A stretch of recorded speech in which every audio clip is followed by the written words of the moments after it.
چشتی مدد کن یا معین الدین چشتی مدد کن یا معین الدین چشتی۔ نہایت ادب اور احترام کے ساتھ اپنے اور ساری کائنات کے مرکز عقیدت انیس بے کساں چارہ ساز درد منداں، ہم غریبوں کی غم گسار، ہم فقیروں کی ثروت، شہر یار ارم تاجدار حرم نو بہار شفاعت، شب اسرا کے دولہا نوشے بزم جنت، دانائے سبل مولائے کل ختم الرسل، خسرو خوباں سیاح لامکاں وجہ کن فکاں، در اللہ المکنون سر اللہ المخزون عالم ما کانا وما یکون، آب و گل انبیاء جان و دل اصفیاء، مطلع ہر سعادت مقطع ہر سیادت، خلاصہ کائنات فخر موجودات، حضور احمد مجتبی محمد مصطفیٰ، ارواحنا فدا صلی اللہ تعالی علیہ وآلہ وصحبہ وبارک وسلم کی بارگاہ بے کس پناہ میں جس طریقے سے پڑھاؤں بلند آواز سے میرے ساتھ مل کر پڑھیں۔ الصلاۃ والسلام علیک یا رسول اللہ، الصلاۃ والسلام علیک یا نبی اللہ، الصلاۃ والسلام علیک یا حبیب اللہ، وعلى آلك وأصحابك يا نور الله صلی اللہ تعالی علیہ وسلم۔ ذرے جھڑ کر تیری پیزاروں کے، ذرے جھڑ کر تیری پیزاروں کے تاج سر بنتے ہیں سیاروں کے، ہم سے چوروں پہ جو فرمائے کرم، ہم سے چوروں پہ جو فرمائے کرم، خلاتے زر بنے پشتاروں کے، اور صدق عدل و کرم و ہمت میں، صدق عدل و کرم و ہمت میں 400 شورے ہیں ان چاروں کے، 400 شہرے ہیں ان چاروں کے، اور بحر تسلیم علی میدان میں سر جھکے رہتے ہیں تلواروں کے، تن من دھن تیرے قدم پر وارے، تن من دھن تیرے قدم پر وارے، کیا نصیبیں ہیں تیرے یاروں کے، کیا نصیبیں ہیں تیرے یاروں کے، اور کیسے آقاؤں کا بندہ ہوں رضا، کیسے آقاؤں کا بندہ ہوں رضا، بول بالے میری سرکاروں کے۔ چونکہ یہ مبارک مہینہ جمادی الاخری کا چل رہا ہے، اور جمادی الاخر کا یہ مہینہ کی 22 تاریخ کو افضل البشر بعد الانبیاء بتحقیق امام الصحابہ، سالار صحابہ، رازدار مصطفیٰ جان رحمت، جانشین اول، خلیفہ اول سیدنا ابو بکر صدیق رضی اللہ تعالیٰ عنہ کے وصال کی تاریخ ہے، اور مجھ سے پیشتر بھی آپ نے حضرت مولانا الطاف مصباحی صاحب سے فضائل سیدنا صدیق اکبر رضی اللہ تعالیٰ عنہ کے سماعت کیے۔ میں نے ان کی گفتگو مکمل نہیں سنی، چند جملے سنے اور اپنے آپ کو محظوظ کیا، اور پھر مجھے بھی خیال آیا کہ جب گفتگو میرے آقا صلی اللہ علیہ وآلہ وسلم کے یار کی چلی ہے، دیکھو کوئی کسی کو اپنا یار کہتا ہے، کوئی کسی کو اپنا یار کہتا ہے، اور جہاں یار کہا جاتا ہے وہاں پیار ہوتا ہے، یعنی جس کو یار کہا جائے وہاں پیار ہوتا ہے، لیکن ہم یار کہہ کے بھی پیار کرنے کی بجائے وار بھی کر سکتے ہیں، ٹھیک ہے، اس لیے کہ ہم تو ہیں ایسے لوگ کہتے کچھ ہے کرتے کچھ ہیں، لیکن صدیق اکبر کو اپنا یار مصطفیٰ جان رحمت نے فرمایا ہے، اور حضور کا کسی کو یار کہہ دینا، میں سمجھتا ہوں کہ غلام کہہ دینا کتنی بڑی بات ہے، تو یار کسی کو کہنا، اور اس کے بعد پھر صرف یار حضور نے نہیں فرمایا بلکہ اللہ نے بھی ان کو محبوب کا یار فرمایا۔ اور حضور کے جتنے صحابہ ہیں ہم سب کی صحابیت پر اپنی گردنیں خم کرتے ہیں، لیکن حضور کے صحابہ میں صرف ایک واحد صحابی ایسے ہیں جس کی صحابیت قرآن سے ثابت ہے، جسے قرآن نے صحابی رسول کہا ہے، وہ ایک ہی صحابی ہے جسے دنیا سیدنا ابو بکر صدیق کے نام سے یاد کرتی ہے۔ قرآن کہتا ہے اذ یقول لصاحبہ، اور جب انہوں نے اپنے صحابی سے، اپنے صاحب سے کہا، شیعہ سنی تمام تفاسیر اس پر متفق ہے کہ یہ غار کا واقعہ ہے۔ اللہ رب العزت قرآن مقدس میں سفر ہجرت کو سورہ توبہ میں بیان فرما رہا ہے کہ جس وقت غار میں وہ دونوں جمع تھے، وہ دونوں غار میں جمع تھے، تو حضور اپنے یار سے کہہ رہے تھے اذ یقول لصاحبہ، اپنے صاحب سے، لصاحبہ، اپنے صاحب سے کہہ رہے تھے، کیا کہہ رہے تھے؟ لا تحزن، غم نہ کر، غم مت کر، ان اللہ معنا، کہ اللہ ہمارے ساتھ ہے۔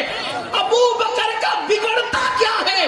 کوئی ابو بکر کی تعریف کرے نہ کرے، کوئی ان کے ساتھ رہے نہ رہے، کوئی محبت کرے نہ کرے، کوئی عشق کرے نہ کرے، ان کی تعریف تو ان کا اللہ کہہ رہا ہے۔ اور پھر کہتے ہیں ان اللہ معنا، ابو بکر تیرے اور میرے ساتھ اللہ ہے۔ پتا چلا ابو بکر کے ساتھ ان کا اللہ اور ان کا رسول ہے، اللہ ان کے ساتھ ہے۔ ان اللہ معنا،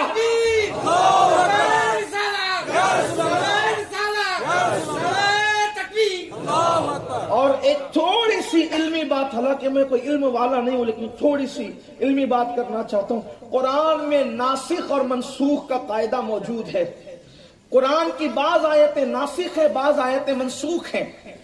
منسوخ وہ آیت ہوتی ہے جس کا تعلق محکمات سے ہوتا ہے، آیات محکمات جو ہوگی وہ منسوخ ہوتی ہے، لیکن جو آیات محکمات نہ ہو اور پھر وہ واقعہ ہو وہ کبھی منسوخ نہیں ہو سکتی، اس لیے کہ جس آیت کا تعلق احکامات سے ہوتا ہے، احکام سے ہوتا ہے، وہ کبھی منسوخ ہو سکتی ہے، لیکن جس آیت کا تعلق خبر سے ہو یا واقع سے ہو وہ آیت کبھی منسوخ نہیں ہوتی۔ تو یہ آیت حکم کے تعلق سے نہیں ہے، محکمات میں سے جو ہے وہ نہیں ہے، احکامات کے حوالے سے نہیں ہے، بلکہ یہ واقعہ بیان کیا جا رہا ہے، اور واقعے والی آیت کبھی منسوخ نہیں ہو سکتی۔ تو لا تحزن ان اللہ معنا جیسے کل چمک رہی تھی ویسے آج بھی چمک کر بتا رہی تھی کہ غار میں بھی اللہ رسول ابو بکر کے ساتھ ہے، آج بھی ابو بکر کے ساتھ اللہ رسول ہے، اور قیامت تک اللہ رسول ابو بکر کے ساتھ ہے۔ اب اگر کوئی اللہ رسول کا ساتھی بننا چاہتا ہے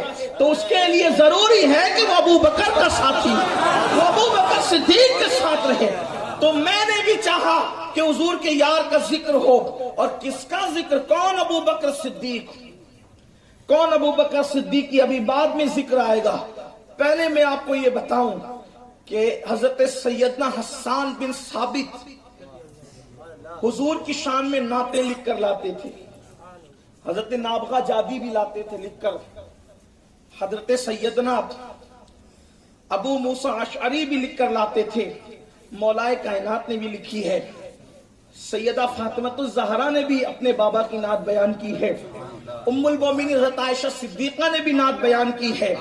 یہ نعت بیان کرنے والوں میں ایک شعراء کی بڑی فہرست ہے، لیکن اس میں حضرت حسان بن ثابت کا نام ایک انفرادی حیثیت سے اس لیے ہے کہ حضرت حسان بن ثابت کو یہ شرف حاصل ہے کہ حضور علیہ السلام کی یہ تازہ تازہ نعتیں لکھ کر لاتے اور پھر حضور سے کہتے کہ حضور میں لکھ کر لایا ہوں، تو حضور علیہ السلام ان کو منبر پہ کھڑا کر دیا، اور حضور علیہ السلام جب وہ جلوہ فرما ہوتے زمین پر اور کہتے حسان پڑھو، میری نعت پڑھو، اور وہ نعت پڑھتے حضور خوش ہوتے اور جھومتے بھی اور داد بھی دیتے، مسکراتے بھی حضور علیہ السلام.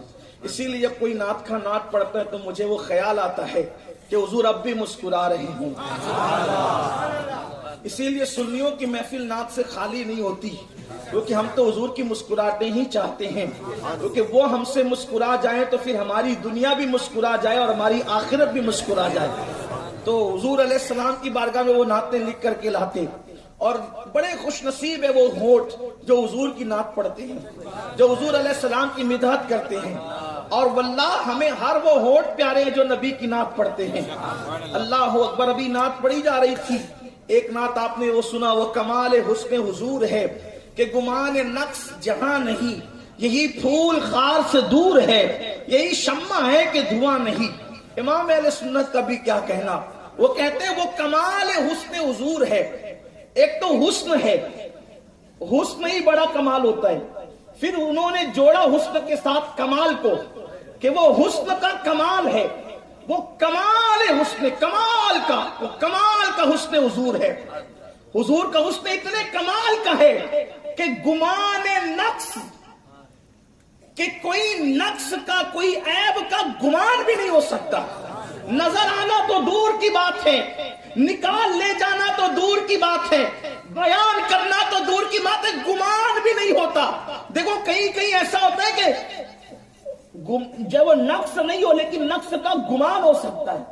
مثال کے طور پر کسی کے چہرے پہ بیٹھی ہے مکھی، لیکن کسی کے چہرے پہ لگا ہوا ہے مسا ہے لیکن لگتی ہے مکھی، تو گمان ہوتا ہے کہ یہ نقص تو نہیں ہے، حالانکہ وہ عیب نہیں تھا، نقص نہیں تھا، لیکن گمان ہو گیا. لیکن اللہ نے محبوب کو ایسا کمال کا حسن دیا کہ حضور کا حسن دیکھنے والوں کو کبھی نقص کا گمان بھی نہیں ہوا. اس کو بیان کرنا تو دور کی بات ہے، گمان بھی نہیں ہوا. وہ کمال حسن حضور ہے کہ گمان نقص جہاں نہیں، یہی پھول خار سے دور ہے، یہی شمع ہے کہ دھواں نہیں. یعنی کہ جب بھی پھول پیدا ہوگا، یہ فطرت کا تقاضا ہے، یہ فطرت کا مزاج ہے کہ جب بھی فطرت خود جب وہ پھول پیدا کرے گی، ایک پھول پیدا کرے گی، اس کے ساتھ درجنوں کانٹے پیدا کرے گی. یہ فطرت کا مزاج ہے، یہ قدرت کا انداز ہے کہ جب بھی پھول پیدا ہوں گے، پھول اپنے حسن پر مغرور نہ ہو جائے. اس لیے قدرت جو ہے وہ پھول کی ڈنٹل میں درجنوں کانٹے پیدا کرتی ہے. گلاب اپنی نزاکتوں پر مغرور نہ ہو جائے، اس لیے جو ہے قدرت اس کی ڈنٹل میں درجنوں کانٹے پیدا کرتی ہے. لیکن یاد رکھیں ان کانٹوں کی پیدائش میں بھی بے شمار جو ہے وہ حکمتیں ہوتی ہے. وجہ یہ ہے کہ اس نازک کو کوئی مسل نہ دے، اس لیے اس کی حفاظت کے لیے اس کے جسم میں کئی کانٹے پیدا کیے جاتے ہیں تاکہ مسلنے والا جب اس نازک کو اس کی نزاکتوں کا ناجائز فائدہ اٹھا کر ملنے کی کوشش کرے گا تو وہ تو مل کر کے خوشبو دے جائے گا، لیکن اس کے ارد گرد اس کے بدن کے کانٹے اس ہاتھ کو زخمی کر کے سبق ضرور سکھا سکیں گے کہ قدرت کی، اللہ اکبر، قدرت کی بناوٹوں کو اس طریقے سے جو ہے وہ پامال نہیں کیا جا سکتا. لیکن پھول اپنی نزاکتوں کے ساتھ آخری سانس لے کر کسی ہاتھوں میں دم توڑ کر خوشبوؤں کی رمق تو ضرور چھوڑ جائے گا، لیکن وہ کانٹے اس کو سبق سکھائیں گے. یہ قدرت کا انداز ہے، یہ قدرت کی سنت ہے. اللہ اکبر. ہر پھول پیدا ہوتا ہے اس میں کانٹے ضرور ہوتے ہیں. جو شمع جلتی ہے کتنی خوبصورت لگتی ہے، جب شمع جلا دی جاتی ہے پروانے آ کر کے اس پر نثار ہوتے ہیں، کتنی حسین لگتی ہے. شمع پر لوگوں نے شاعری کی ہے تو اللہ اکبر لوگوں کے دیوان بھر گئے ہیں. لیکن قربان جائے شمع اتنی خوبصورت ہے کہ اللہ اللہ، کبھی شمع سے لوگوں نے محبوب کے چہرے کو تشبیہ دی ہے، کبھی محبوب کی آنکھوں کو تشبیہ دی ہے، کبھی محبوب کی رنگت کو تشبیہ دی ہے. شمع جلتی ہے، خود جل کر کے پورے ماحول کو روشن اور منور کر دیتی ہے. بلکہ غالب نے بھی کہا تھا کہ کون جیتا ہے تیرے زلف کے سر ہونے تک، اور آہ کو چاہیے ایک عمر اثر ہونے تک. اس طریقے جیسے انہوں نے بھی شمع کے بارے میں کہا تھا اللہ اکبر، تو شمع جلتی ہے تو دھواں نکلتا ہے، اور شمع مغرور نہ ہو جائے، وہ دھواں اس کے اندر عیب پیدا کرتا ہے، جیسے پھولوں میں کانٹے عیب پیدا کر دیتے ہیں ویسے شمع میں دھواں عیب پیدا کر دیتا ہے۔ اب میرے امام مصطفیٰ جان رحمت کے اس کامل و اکمل حسن کو یوں بیان کرتے ہیں، وہ کمال حسن حضور ہے کہ گمان نقص جہاں نہیں، یہی پھول، یہی صرف یہی پھول، اگر مصطفیٰ جان رحمت پھول ہے تو یہی پھول۔ کسی شاعر نے اس کا خیال نہیں کیا، محبوب کے چہرے کو مطلقاً پھول کہہ دیا، لیکن پھول کہہ کر کے کانٹوں سے برات کا ذکر نہیں کیا۔ اگر یہ ندرت کہیں ملے گی تو وہ امام اہل سنت کے کلام میں ملے گی۔ یہی پھول خار سے دور ہے، یہی پھول، صرف یہی پھول خار سے دور ہے۔ یہ ایسا پھول ہے کہ قدرت نے جب یہ پھول پیدا کیا تو اس کے اندر کانٹے نہیں پیدا کیے۔ یہی پھول خار سے دور ہے، یہی شمع ہے کہ دھواں نہیں، اور یہ ایسی شمع ہے کہ اس کے اندر روشنی تو ہے مگر دھواں نظر نہیں آتا۔ دھواں یہی شمع ہے کہ دھواں نہیں۔ اور جب حسن یہ تو کہتے کروں تیرے نام پہ جاں فدا، کروں تیرے نام پہ جاں فدا، کروں تیرے نام پہ جاں فدا، نہ بس ایک جہاں دو جہاں فدا۔ ایک جان نہیں یا رسول اللہ، آپ پر تو میں دونوں جہان قربان کرنا چاہتا ہوں۔ دونوں جہان، دونوں جہان، دونوں جہان میں جنت بھی آتی ہے۔ اور جنت کیا ہے؟ ایک مقام پر کہتے ہیں بزم ثنائے زلف میں میری عروس فکر کو، کہتے ہیں جب میں حضور کی زلفوں کی تعریف کرنے لگتا ہوں تو میری فکر کی پرواز کے سامنے اب میں فکر میں آ جاتا ہوں۔ تفکرات کی دنیا میں، تخیلات کی دنیا میں شاعر آ کر کہہ رہا ہے بزم ثنائے زلف میں، حضور کی زلفوں کی ثنا کی بزم میں میری عروس فکر کو، میری فکر کی دلہن کو ساری بہار حشت خلد، حشت کہتے آٹھ کو، فارسی میں حشت کہتے ساری بہار حشت خلد، آٹھوں جنت کی ساری بہاریں حضور کی زلفوں کی خوشبو کے سامنے کیا ہے؟ چھوٹا سا عطر دان ہے۔ ساری بہار حشت خلد، چھوٹا سا عطر دان۔ جب جنت، آٹھوں جنت کی بہاریں جس کی زلفوں کے سامنے چھوٹا سا عطر دان ہو تو اس زلفوں کی خوشبو کا عالم کیا ہو؟ حضور کی زلفوں۔ اب مولانا نے وہ شعر پڑھا، رخ دن ہے یا مہر سمان، حضور کا چہرہ دن ہے یا آسمان کا سورج ہے، مہر سما۔ یہ شاعری کے لب ہے، انداز ہے، رخ دن ہے، شاعری ہے، یہ صرف شاعری ہے۔ یہ دو جملے، رخ دن ہے یا مہر سما، چہرہ ہے یا آسمان کا سورج ہے۔ اب عشق کو کہتا ہے، پہلے شاعری ہے پیچھے عشق ہے، یہ بھی نہیں یہ بھی نہیں۔ حضور کا چہرہ دن ہے یا آسمان کا سورج ہے، یہ شاعری ہے۔ پھر کیا کہتے ہیں؟ یہ بھی نہیں وہ بھی نہیں، نہ ان کا چہرہ دن ہے نہ ان کا چہرہ آسمان کا سورج ہے۔ دن کہوں تو کس منہ سے کہوں، اس لیے کہ والضحیٰ کہہ کے قرآن تو ان کا چہرہ بیان کرتا ہے۔ دن کو خیرات ملتی ہے ان کے چہرے سے۔ یہ کہتے ہیں شب زلفیاں مشک ختم، ان کی زلف رات ہے یا خطا کا مشک ہے یا ختن کا مشک ہے، یا پھر شاعری آگئی، پھر آگے کہتا ہے یہ بھی نہیں وہ بھی نہیں، نہ یہ ہے نہ وہ ہے۔ پھر آگے بہت بیان کرتے کہتے ہیں بلبل نے گل ان کو کہا، بلبل ان کو گل کہہ رہی ہے، قمری نے سروے جاں فضا، قمری نے کیا کہا کہ وہ سرو ہے، کہتے ہیں حیرت نے جھنجھلا کر کہا یہ بھی نہیں وہ بھی نہیں۔ یہ ہے نعت خوانی، اور ہم ایسی نعت خوانی کے قائل ہیں، جب نعت خوانی ہوتی ہے تو یوں کہا جاتا ہے عرش کی عقل دنگ ہے۔ نعت خوانی عرش کی عقل دنگ، میں دوسرے شعرا کو نشانہ نہیں بناؤں، جو نعت خوانی کرے وہ لب قابل تعظیم ہے، وہ خیال قابل تعظیم، وہ فکر قابل تعظیم ہے۔ قدرت جس پر اپنے انعامات کی انتہا کر دیتی ہے اسی کو محبوب کی مدحت کی توفیق عطا کرنا۔ محبوب کی مدحت یوں ہی نصیب نہیں ہوتی، کیونکہ عرش کی عقل دنگ ہے، چرخ میں آسمان ہے، چرخ میں یعنی گھوم رہا ہے، آسمان کا دماغ گھوم رہا ہے۔ عرش کی عقل دنگ ہو گئی ہے، آسمان کا دماغ گھومنے لگا ہے، کس کو دیکھ کر؟ کس کو دیکھ کے عرش کی عقل دنگ ہے، چرخ میں آسمان ہے، جانے مراد اب کدھر، ہائے تیرا مکان ہے۔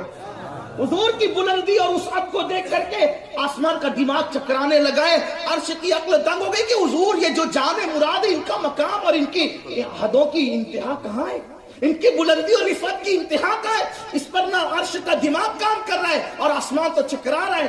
یہ ہے نعت خوانی۔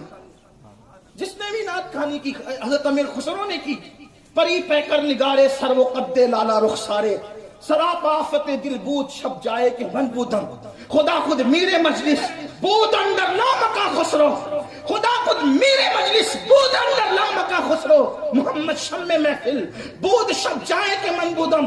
حضرت سیدی سعدی شیرازی رحمت اللہ علیہ نے کہا بلغ العلا بکمالہ کشفا دجا بجمالہ حسنت جمیع خصالہ صلو علیہ وآلہ۔ یہ انہوں نے کہا اور بھی کہا، اسی طرح علامہ جامی نے کہا تنم فرسودہ جا پارا زی ہجرہ یا رسول اللہ، دلم پشمردہ آوارا زی سیاہ یا رسول اللہ، جو سوئے من گزر آری منے مسکی سے ناداری فدائے نقش نالینت کنم جا یا رسول اللہ، اور زی جامع حب تو مستم بزنجیرے تو دل بستم نمی گویم کے من ہستم سخندہ یا رسول اللہ، جو بازوے شفاعت را کشائی بر گناہ گارا مکن محروم جامی را تراہا یا رسول اللہ۔ ایک مقام پر کہتے ہیں نسیمہ جانب بطحا گزر کن ز احوال محمد راہ خبر کن۔ اس طریقے سے بہت سی نعتیں کہی گئی ہے، بہت سے شعراء نے کہی، بہت کہی۔ اقبال کہتے ہیں لوح بھی تو قلم بھی تو تیرا وجود الکتاب۔ غالب نے کہا تھا غالب ثنائے خواجہ بیزدہ گزاشتیں آزات پاک مرتبہ تانے محمد است۔ جگر مراد آبادی نے کہا تھا کہ ایک رند ہے اور مدحت سلطان مدینہ۔ اس طریقے سے نہ ختم ہونے والا نعتوں کا سلسلہ ہے اور وہ کبھی ختم نہیں ہوگا۔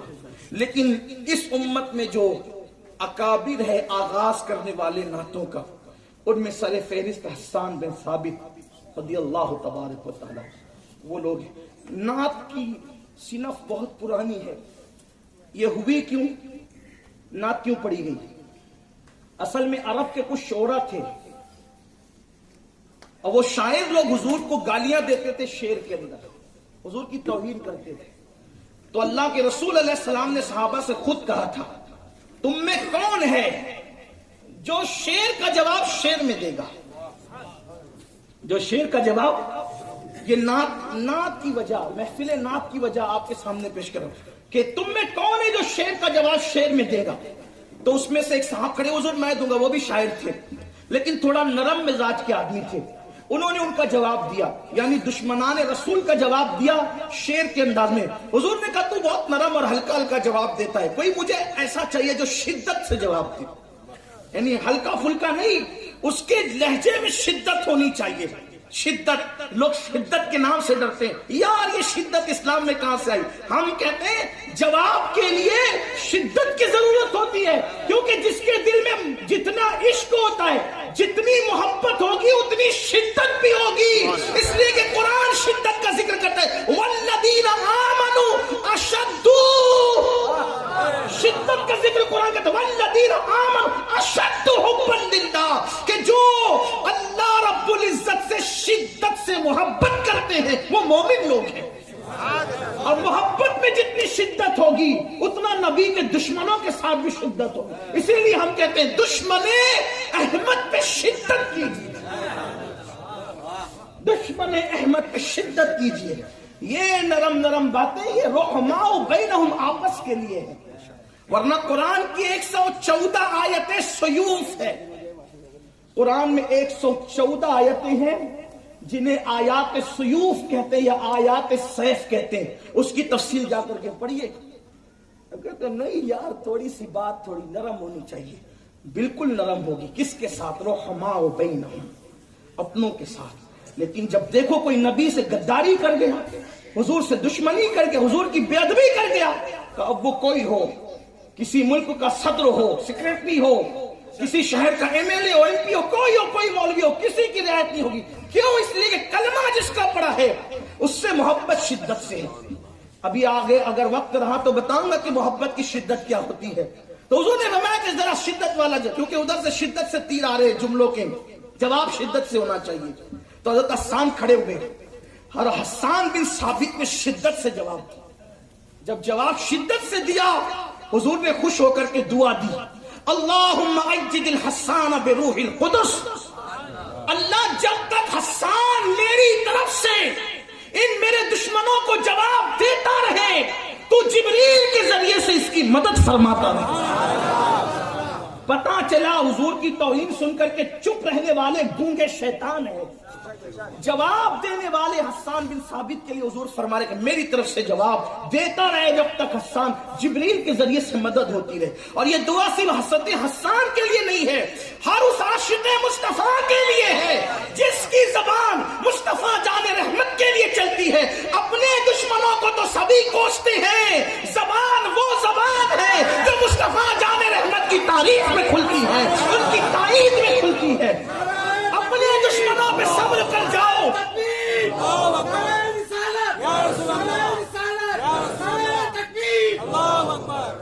میں یہ تو نہیں کہوں گا کہ آپ کا نعرے میں بھی کوئی شدت نہیں ہے. جس قوم کے نعرے میں بھی دم نہ رہ جائے پھر اس قوم کی زندگی میں کیا دم رہے گا. بہرحال حضور کے نام پر بھی نعرہ لگتا ہے. ذرا میں بھی تو دیکھوں، نعرہ تکبیر، نعرہ رسالت. پہلے تو نعرہ لگایا مت کرو، خاص طور پہ میری تقریر میں لگائے تو پھر اس کا حق ادا کیا کرو گے. نعرہ تکبیر، نعرہ رسالت، اولاد غوث اعظم. اس لیے کہ میں کبھی آپ سے نعرے کا طلبگار کبھی نہیں رہا ہوں، لیکن جب یاروں کا ذکر ہو پھر وہ بھی اللہ کے یار کا ذکر، محبوب کردگار کا ذکر، پھر اس کی بات ہی کچھ ہونی چاہیے. عرض یہ کر رہا تھا کہ سرکار نے فرمایا اللہ جب تک حسان میری طرف سے جواب دیتا رہے تو اس کی جبریل کے ذریعے سے مدد. اللہ ہر اس کی مدد کرتا ہے جبریل کے ذریعے سے جو میرے نبی کی طرف سے جواب دیتے. اس لیے میرے امام کہتے ہیں دہن میں زبان تمہارے لیے، بدن میں ہے جان تمہارے لیے، ہم آئے یہاں تمہارے لیے، اٹھے بھی وہاں تمہارے لیے. تو حضور نے یہ نعت کا سلسلہ اس طرح سے شروع کروایا. ورنہ نعت تو جناب یوسف علیہ السلام نے بھی پڑھی، اس کا ذکر الگ آتا ہے. حضرت موسیٰ علیہ السلام نے بھی پڑھی، حضرت عیسیٰ علیہ السلام نے بھی پڑھی. اگر اس کا ذکر کیا جائے تو اصل عنوان جو آج کا ہے وہ چھوٹ جائے. تو حضرت حسان بن ثابت ایک دن آیا، یا رسول اللہ میں نعت لکھ کر لایا ہوں، تازہ ترین نعت. حضور نعت سنیں گے آپ؟ سرکار نے فرمایا حسان تو میرے لیے تو ہمیشہ لاتا ہے. یہ کنز العمال میں روایت موجود ہے. ہمارے لیے مشکل یہ ہے کہ خدا جانے کہاں سے وہابیت کی ہوا چلی، اور یہ ہوا کہیں نہ کہیں اب اہل سنت کو بھی لگ گئی، کچھ کو، سب کو نہیں. جہاں فضائل میں حدیث پڑھو، کہاں سے لائے؟ کنز العمال سے، بخاری میں نہیں. یہی تو 100 سال سے وہ ہم سے کہہ رہے تھے، اب آپ بھی وہی کہہ رہے ہیں. تو تھوڑا سا آپ کو خیال ہونا چاہیے کہ ہم اہل سنت ہے. اپنے اسلاف کے راستے سے اتنے بھی مت ہٹ جاؤ، اتنے فیشن پرست نہ بنو. کنز العمال میں ہے، اس کی سندی حیثیت کیا ہے وہ آپ کے ذمہ پر ہے. ہماری حیثیت صرف اتنی ہے کہ شیخ ہندی، شیخ متقی نے اس کو نقل کیا، اور وہ ہمارے نزدیک اپنے دور کے سب سے بڑے محدث تھے، اس لیے ہم ان پر اعتبار کرتے. اگر کسی نے اس کا انکار کر دیا ہو تو وہ بھی انسان ہے، یہ بھی انسان ہے. کہ اگر ان کی بات کا اعتبار آپ انکار میں لیتے ہیں تو اقرار میں ان کی بات کا بھی تو اعتبار ہو سکتا ہے. آپ نے ان پہ اعتبار کیا، ہم نے ان پہ اعتبار کیا. تو باتیں اس طرح نہ کیا کرو کہ ایسا لگنے لگے کہ آپ کے دل میں کوئی دشمنی بیج بو رہی ہے، کہ پرورش پا رہی ہے. اللہ کے رسول علیہ السلام کی بارگاہ میں جب حسان نئی نعت لے کر کے آئے، مفہوم کے طور پہ عرض کر رہا ہوں، تو سرکار علیہ السلام سے اس کے حضور نئی نعت لایا ہوں، سناؤں؟ اللہ کے رسول نے فرمایا حسان تم میرے لیے تو ہمیشہ لاتے ہو کنز المال میں. سرکار نے فرمایا کبھی تو نے میری ابو بکر کی شان میں بھی کچھ لکھا ہے؟ میرے ابو بکر کی شان میں بھی ذرا کچھ لکھ کر کے لا. حضور اپنی نعت جہاں سننا چاہتے وہیں ابو بکر صدیق کی منقبت بھی سننا چاہتے. اس لیے جہاں ہمارے یہاں نعت کا مزاج ہے وہاں صحابہ کی منقبت کا مزاج بھی ہے. کہ حضور فرماتے ابو بکر کی شان میں کچھ لا لکھ کر کے، اور پھر حضرت حسان بن ثابت نے حضرت ابو بکر صدیق کی شان میں جو اشعار لکھ کر کے لائے وہ بھی کنز المال میں موجود ہے کہ وہ اول ہجرت کرنے والا رسول اللہ حضور علیہ السلام کا ساتھی، حضور کے ساتھ ہجرت کرنے والا حضور کا ساتھی، اول ایمان لانے والا، اس طریقے سے اسلام کی راہ میں اپنا مال خرچ کرنے والا. اللہ اکبر. سیدنا صدیق اکبر کا مرتبہ رسول اللہ کی بارگاہ میں حسان بن ثابت بیان فرما رہے ہیں. تو اس سے پتا چلا کہ حضور جہاں اپنی نعتوں سے خوش ہوتے ہیں وہیں ابو بکر صدیق کی منقبت سے بھی خوش ہوتے ہیں. اس لیے آج ہم نے چاہا کہ سیدنا صدیق اکبر کا کچھ مقام بیان کریں، مرتبہ بیان کریں، کیونکہ ہماری عوام ان نفوس سے بہت دور ہو گئی جن نفوس نے اسلام کے لیے بڑی محنتیں کی. پہلے تھوڑا سا میں آپ کو یہ بتاؤں کہ صدیق اکبر کی عظمت بیان کرنے سے پہلے صرف تھوڑا سا ٹائم 2-3 منٹ کا لوں گا. آپ کو اہل علم کو، اہل خرد کو، اہل دانش کو اندازہ ہوگا کہ مقام صدیق کیا ہے. دیکھیے حضور علیہ السلام کا وصال ہوا، آقا نے پردہ فرمایا. حضور کے پردہ فرمانے کے بعد ایک جوان آیا مدینہ منورہ میں.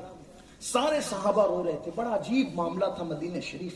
جنات بھی روتے تھے، پتھروں سے رونے کی آواز سنی گئی، جانور رو رہے تھے حضور کے وصال کے دن. صحابہ کا حال غیر تھا. صحابہ کہتے تھے ہم لٹ گئے، اب ہم کہاں جائیں؟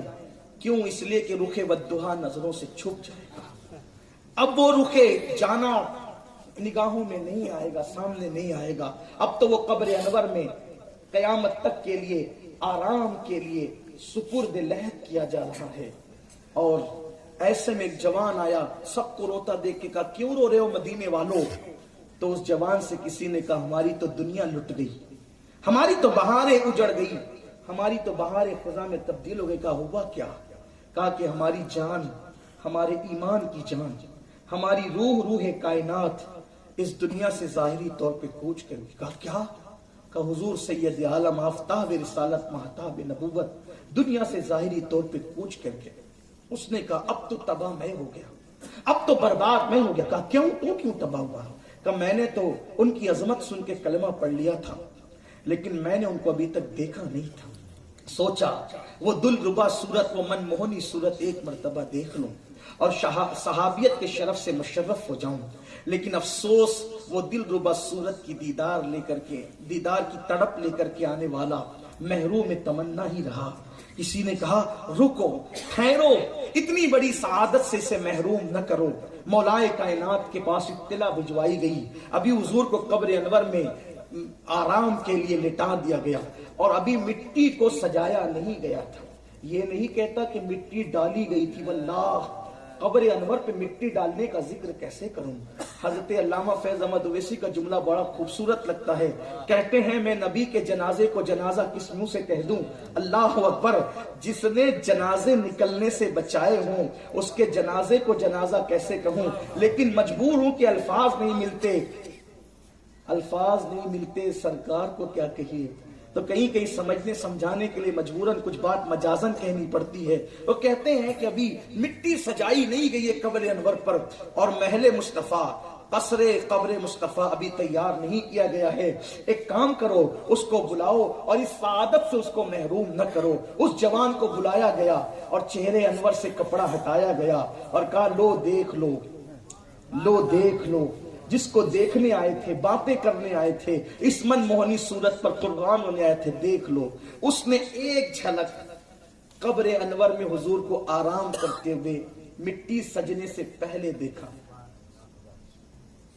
حضور کے پیچھے نماز نہیں پڑھی، حضور کے ساتھ جہاد نہیں کیا، حضور پہ پیسے قربان نہیں کیے، حضور کے ہاتھ میں ہاتھ دے کے مصافحہ نہیں کیا، دیدار کی تڑپ لے کے وہ جوان آئے تھے اور قبر انور میں حضور کو آرام کے لیے لٹا دیا گیا تھا، لیکن جب قبر انور میں لٹانے کے بعد پتا چلا کہ کوئی اندیکھا دیکھ کر جس نے نہیں دیکھا، زیارت نہیں کی، وہ زیارت کے لیے آیا ہے، اور چہرے انور سے، چہرے مدحہ سے کفن شریف کا کپڑا ہٹا کر کے حضور کی زیارت کرا دی گئی۔ اس میں علماء میں دو گروپ ہو گئے، کسی نے کہا وہ صحابی ہے یا نہیں ہے، اس پر اختلاف ہو گیا، لیکن دونوں گروپ اس پر برابر متفق ہو گئے، کسی نے کہا صحابی ہے، کسی نے کہا نہیں ہے، لیکن اس کی بحث میں نہیں جاتا، البتہ وہ دونوں گروپ اس پر متفق ضرور ہو گئے کہ جس نے حضور کی قبر انور میں لٹانے کے بعد مٹی کو برابر کرنے سے پہلے ایک جھلک حضور کو ایمان کی حالت میں دیکھ لیا، اب ایک جھلک دیکھنے کی وجہ سے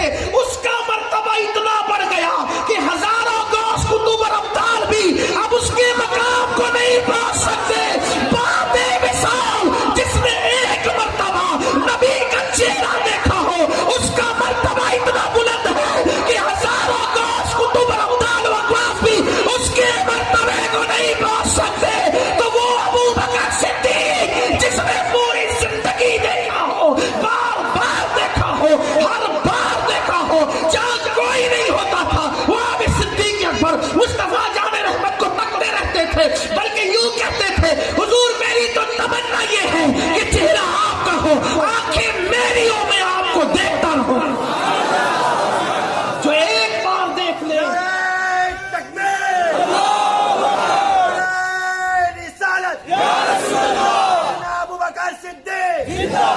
جو ایک بار دیکھ لے، ایک بار وہ غوث و قطب اور ابدال سے ہزاروں درجے افضل ہو جائے۔ جس نے بار بار دیکھا، اور ایک منزل تو ایسے ہے کہ جہاں کوئی دیکھنے والا نہ تھا، ایک منزل تو ایسے کہ کوئی دیکھنے والا نہ تھا، وہاں صرف وہ صدیق نے دیکھا۔ وہ منزل کون سی تھی؟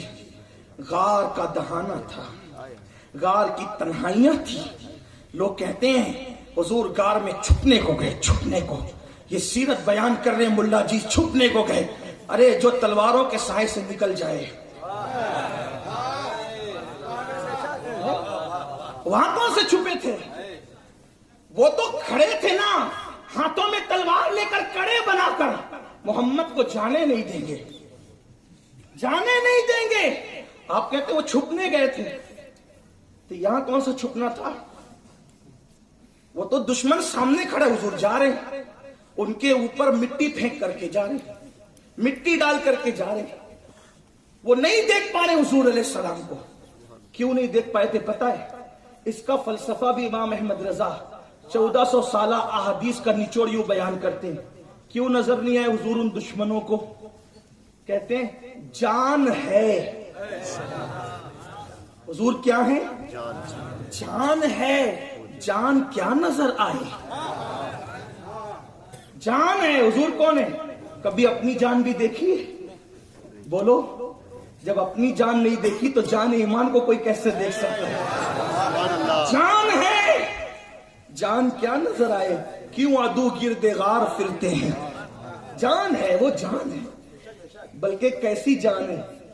کائنات کی جان ہے، وہ جو نہ تھے تو کچھ نہ تھا، وہ جو نہ ہو تو کچھ نہ ہو، جان ہے وہ جہان کی، جان ہے تو جہان۔